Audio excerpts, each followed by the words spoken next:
안녕하십니까, 최보람입니다. 1962년의 화폐개혁에 관해서는 지금도 좀 이해하기가 어려운 점이 있습니다. 별 2개를 단 육군소장 정도의 계급으로 이른바 혁명까지 일으킨 박정희 의장 아닙니까? 헌데 1962년도의 화폐개혁은 시의적절치도 않았거니와 치밀하지도 못했으며 그 방식도 상식적이지 않았습니다. 화폐개혁은 아닌 밤중에 홍두깨격이었습니다. 아무리 다급했어도 그렇죠.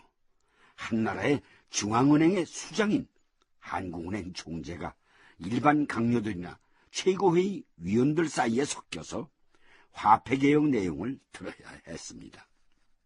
훗날 민병도 한국은행 총재는 그때의 일을 이렇게 회고했습니다. 6월 9일 밤 회의실에 들어서자 벌써 최고회의 위원들은 모두 제자리에 앉아 있었고 분위기는 착 가라앉아 있었다.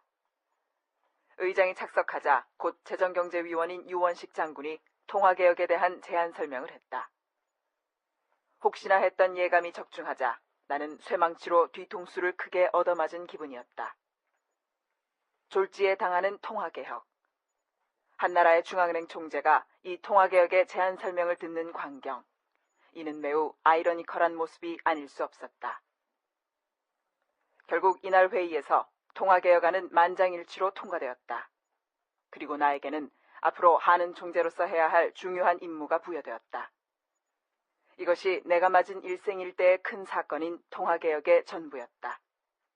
나는 무척 기분이 나빴다. 나쁜 정도가 아니었다. 화가 났다.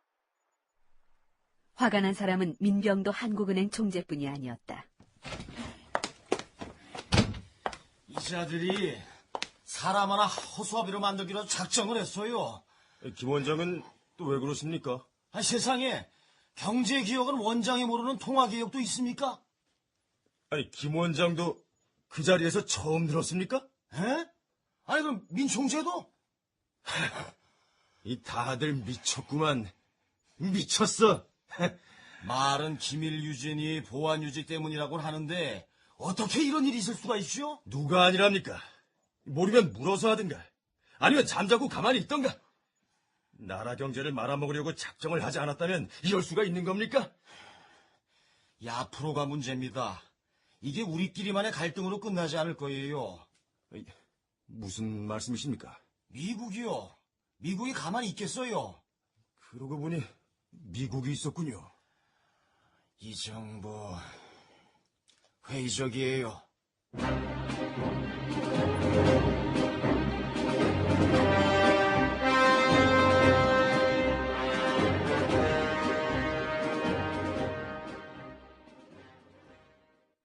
(1962년의) 화폐개혁은 당시 최고위원 가운데 한 사람인 유원식이 독단적으로 착안하고 추진했다.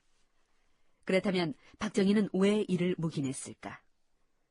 박정희의 비서실장을 지낸 이동원 전 외무장관의 회고는 이렇다. 박정희 의장은 자신이 밝히듯 가난한 나라를 일으켜보겠다는 야망으로 쿠데타를 일으켜 권좌에 오른 군인에 불과했다. 때문에 지식이나 정책, 철학적인 면은 물론 행정관리나 정치, 기술 등에서 부족함이 많을 수밖에 없었다. 나름대로 야심만만했던 유원식. 모든 권력과 지위와 명예는 박 장군이 차지하고 경제는 자신이 도맡겠다고 나섰던 그였다. 박정희는 어느 정도 유원식의 자신만만함을 신뢰했던 것이다.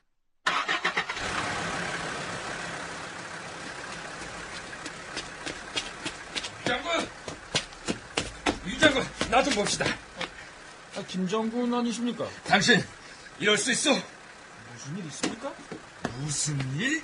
이 자식아, 혁명은 너 혼자 다 있고 이 나라 경제는 너 혼자 살린 거야 뭐야? 이거 왜 이러십니까?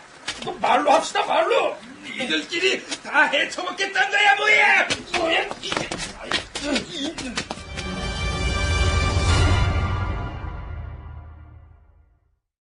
왜 서로를 못 잡아먹어 안달이야? 울산업계. 죄송합니다.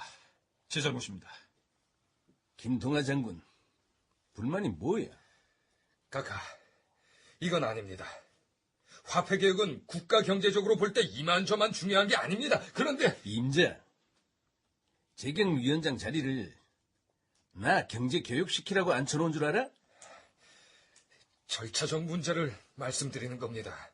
무슨 절차? 화폐개혁을 하면서 한국은행 총재도 모르고 경제기획원 원장도 모르고 저도 몰랐습니다. 제가 누굽니까? 저도 목숨 걸고 혁명 같이 했고 현직 최고의 재경위원장입니다. 그래서 그럼 이 화폐개혁은 누가 주도하고 누굴 중심으로 하는 겁니까? 한국은행 총재, 경제기획원 원장, 최고회의 재경위원장을 제외시켜놓고 누가 한 겁니까? 김 장군, 그 몇 번이나 말씀드려야 됩니까? 경제 건설을 위한 자금 조달에서는 이 길밖에 없다는 판단으로 단행한 것이고 극비리에 진행을 하다 보니까 사전에 상의를 못했다고요. 이봐, 김장군, 예, 각하. 그 서운해하지 마라. 유장군 말대로야. 누구를 소외시키려고 했던 게 아니었어. 이번 화폐 개혁은 네 자를 끌어내서 자립경제를 좀 해보자, 이런 순수한 차원이었을 뿐이야. 막 그렇게 눈 한번 딱 감고 넘어가. 박정희의 말대로 그토록 기밀 유지와 보안에 신경을 썼던 의도 자체는 순수했다. 화폐개혁을 추진한 재무장관 천병규를 비롯한 5명의 화폐개혁 준비반은 기밀을 누설할 경우 총살형도 감수한다는 선서까지 하고 업무를 추진했다. 새 돈을 만들고 들여오는 과정까지도 그랬다. 그러나 박정희의 그런 주장은 훗날에 가서 다른 평가도 받았다. 경제 발전만을 위한 순수한 차원이 아니라 앞으로 있을 선거를 염두에 두고 야당의 정치 자금줄을 봉쇄하려는 계획이 아니었느냐는 것이다.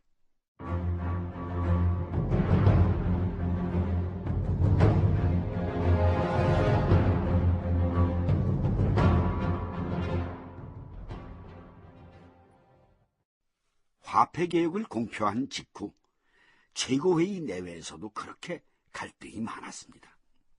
오죽하면 화폐개혁 과정에 참여하지 못한 사람들 사이에서는 통화개혁 주체란 말이 나올 정도였다고 하니까요. 그들의 소외감이 어느 정도였는지 짐작이 됩니다. 통화개혁 주체가 유별나게 보안에 집착했던 것은 기밀 누설 그 자체보다는 반대론을 꺼렸을 가능성이 높습니다. 그런데 바로 이게 문제였던 거죠. 그 반대론을 피해가느라고 반드시 의논해야 할 당사자들을 배제시킨 겁니다. 그러나 최고회의 안팎에 그런 반발이 아무리 거세다 해도 통화개혁의 성패를 가를 정도는 아니었습니다. 문제는 미국이었습니다. 대사님, 도대체 박정희 장군은 무슨 생각으로 이번 일을 기획했을까요? 킬렌 처장, 박 장군은 쿠데타 주역입니다. 무슨 뜻입니까? 그럼 박 장군이 밟고 싶어하는 다음 단계는 뭐겠소? 정권인가요?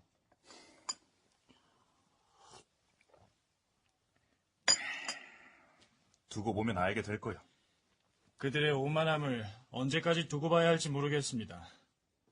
통화개혁 주체 세력 몇 명이 모든 정보를 쥐고 있으면서 우리에게마저 겨우 48시간 전에 알리지 않았습니까? 그게 핵심이요. 우리 원조가 없으면 당장이라도 주저앉을 나라가 그렇게 멋대로 행동하다니. 대사님, 이번 기회에 박 장군 일파를 단단히 길을 들여야 합니다. 동감이요. 어떻게 하면 좋겠어? 조만간 최고회의와 접촉을 해서 강력한 조치를 해주십시오. 또한 차제에 미국의 원조가 얼마나 절박한 것인지를 제대로 보여줘야 합니다.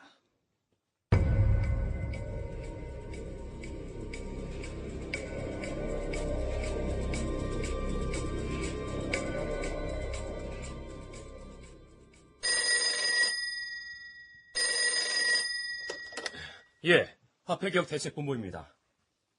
미 대사관 하비부입니다. 유원식 본부장과 통화할 수 있습니까? 아, 예, 누구야? 하비부 참사관입니다. 야, 없다고 그래. 죄송합니다. 본부장님이 방금 계셨는데 자리를 비우셨습니다. 뭐요? 그 유본부장 책상 위에 있는 전화가 아니었습니까? 당신은 지금 어디서 전화를 받고 있습니까? 저 본부장실 맞습니다만 본부장님은 좀 전에 문 밖에 계셨는데 그러니까 당신들 정말 이해할 수가 없군요. 죄송합니다. 저 들어오시는 대로 전해드리겠습니다. 16일부터 통화개혁 2단계로 긴급 금융조치가 있을 거라면서 그 과정을 우리하고 협의하기로 했지 않소? 내일 모레가 16일인데 왜 아직도 아무 협의가 없는 겁니까? 저는 그런 자세한 내용은 모르고 있습니다. 유본부장에게 똑바로 전하시오. 당신들은 지금 실수하고 있다고. 전화 끊었나? 뭐래? 실수하고 있다는데요? 지들이나 실수하지 말라고 그래. 자주 독립국가에서 제 돈 제가 바꾸겠다는데 지들이 왜 간섭들을 그렇게 하려고 들어? 차관 좀 달라고 할 때는 얼굴 싹 바꿔버리던 것들이 말이야. 사실 미국은 이번만큼은 차분히 기다리고 있었다. 쿠데타에 대한 정보를 사전에 파악하지 못했고 경제 쿠데타 격인 화폐 개혁안도 뒤통수 맞듯이 알게 된 미국이 아니었던가. 그러나 얼마의 예금을 봉쇄하고 얼마를 자유롭게 새 돈으로 쓸 수 있는가를 결정하는 과정만큼은 충분히 협의해 줄 것으로만 알았다. 결국 유언식의 독단은 대미 관계뿐 아니라 최고회의 내부에서도 갈등의 불씨가 됐다. 문제 6월 16일 최고회의 본회의장. 그럼 지금부터 긴급통화조치법을 상정하겠습니다. 지난 엿새 동안 화폐 교환이 이루어졌는데 은행에 예입된 동결 자금을 어떻게 봉쇄해서 뭘 할 것인가 하는 내용이 주요 골자가 되겠습니다. 그래서 봉쇄된 예금은 구체적으로 어쩔 거예요? 이미 나눠드린 긴급금융조치법 제15조를 보시면 됩니다.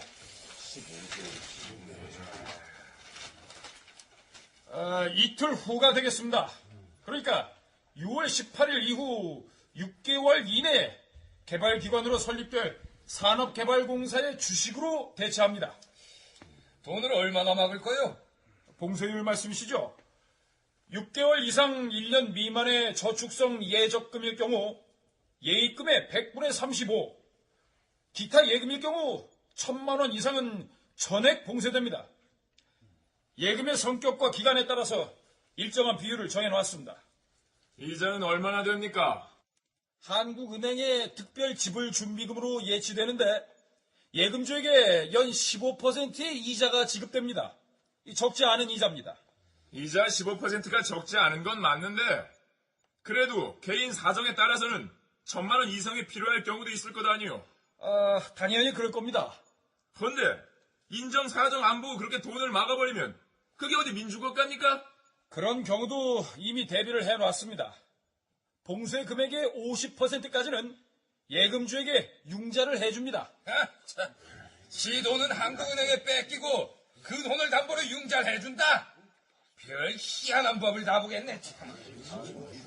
자. 이상으로 토의를 끝내고 만장일치로 긴급금융조치법이 통과되었음을 선포합니다.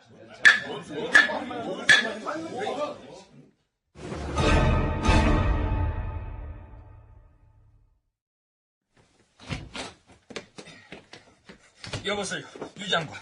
네, 지난번에도 분명히 말을 했는데 정말 이럴 거요? 네, 미안합니다, 김 장군. 워낙 사안이 사안이라서. 그걸 누가 모릅니까? 그거 중요한 사안 맞아요. 그런 중요한 사안을 당신 혼자 떡주무로 해도 되냔 말이오. 김 장군, 이건 나 혼자 추진하는 게 아닙니다. 아니면 누구하고 했어? 박 의장하고 단둘이만 했어? 그럼 말 조심해요. 그래, 니들끼리 잘 해봐. 도적놈의 자식들. 에이.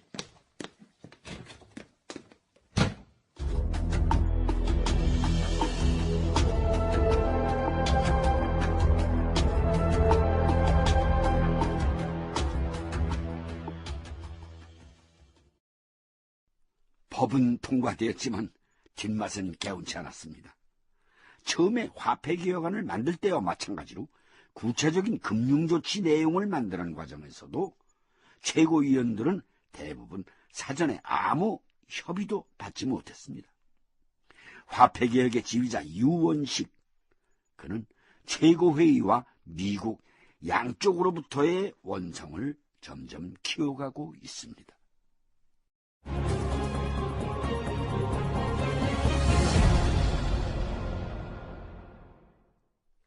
출연 박정희, 김영민, 유원식, 박영재, 킬렌, 주재규, 김동아, 이찬우, 버거, 김상백, 김유택, 김두영, 민병도, 윤호, 하비부, 백경훈, 보좌관 최현철, 위원 이희탁,